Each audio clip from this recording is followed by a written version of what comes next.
This is the 27th day of July in the year 1659. Is Baruch de Spinoza present amongst us? Is Baruch de Spinoza present here? Shall we begin? The ruling council, being fully aware of Baruch de Spinoza's evil opinions and works, has endeavored to draw him back from his evil ways. Every remedy has failed. As Spinoza continues to practice and teach his horrible heresies, we have ample evidence of his pernicious teachings. The matter has been carefully examined by the ruling scholars and councils. They consent to the banishment forever of Baruch de Spinoza from the nation of Israel. In accordance, they proclaim the following excommunication.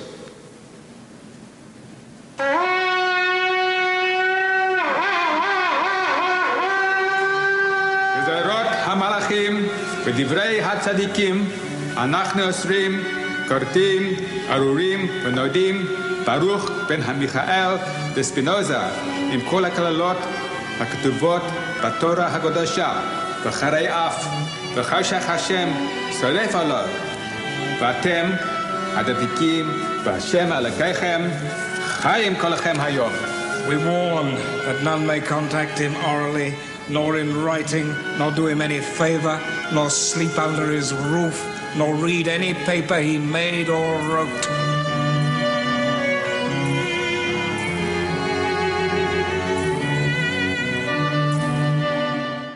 E o Espiritismo? O que diz o Espiritismo acerca das ideias defendidas por Spinoza? Vejamos a pergunta de número 16 de O Livro dos Espíritos. Pretendem os que professam esta doutrina, o panteísmo, achar nela demonstração de alguns dos atributos de Deus? Sendo infinitos os mundos, Deus, e por isso mesmo infinito, não havendo vazio ou o nada em parte alguma, Deus está por toda parte. Estando Deus em toda parte, pois que tudo é parte integrante de Deus, Ele dá a todos os fenômenos da natureza uma razão de ser inteligente, diz Kardec. Complementando, que se pode opor a este raciocínio? Dizem os Espíritos, a razão. Refleti maduramente e não vos será difícil reconhecer-lhe o absurdo. Acrescenta Allan Kardec, esta doutrina faz de Deus um ser material, que, embora dotado de suprema inteligência, seria, em ponto grande, o que somos em ponto pequeno. Ora, transformando-se a matéria incessantemente, Deus, se fosse assim, nenhuma estabilidade teria. Achar-se-ia sujeito a todas as vicissitudes, mesmo a todas as necessidades da humanidade. Faltar-lhe-ia um dos atributos essenciais da divindade, a imutabilidade.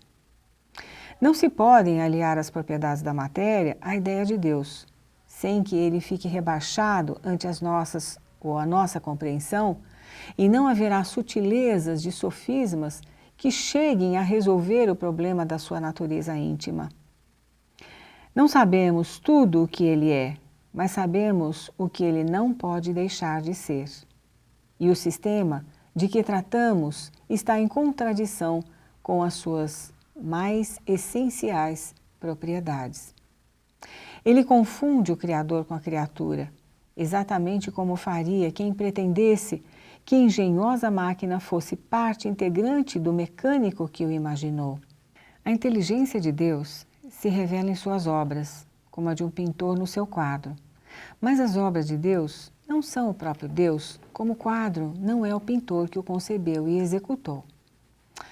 O pensador José Herculano Pires arremata em seu livro O Espírito e o Tempo o seguinte: Uma das acusações constantemente formuladas ao Espiritismo pelos religiosos e particularmente pelos teólogos é a de panteísmo. Segundo afirmam, de modo geral, o Espiritismo seria uma concepção materialista do mundo por confundir o Criador com a criação. Essa acusação é infundada. Ao tratar da filosofia espírita, verificamos que a cosmologia e a cosmogonia doutrinárias não permitem essa confusão. O próprio Allan Kardec dedicou um capítulo ao problema em O Livro dos Espíritos, esclarecendo a posição do Espiritismo. Não obstante, convém analisarmos alguns aspectos da questão para melhor definirmos o nosso pensamento a respeito. Continua Pires. Segundo a etimologia e de acordo com o emprego tradicional do termo, panteísmo é uma concepção monista do mundo, que pode ser traduzida na expressão tudo é Deus. Spinoza foi o sistematizador filosófico dessa concepção. Deus é a realidade única, da qual todas as coisas não são mais do que emanações. Mas existe ainda o chamado panteísmo materialista, não obstante a contradição dos termos. Segundo a concepção de Dolbach, por exemplo, a realidade primária é o mundo e Deus é a suma do mundo, ou seja, o resultado do conjunto das leis universais. Com razão se diz que não se trata propriamente de panteísmo, apesar do emprego tradicional da classificação. Essas duas formas de panteísmo são rejeitadas pelo Espiritismo, finaliza Pires. Veremos no próximo bloco como Kardec e os espíritos superiores refutam essas posições. Vamos para um pequeno intervalo. Já voltamos.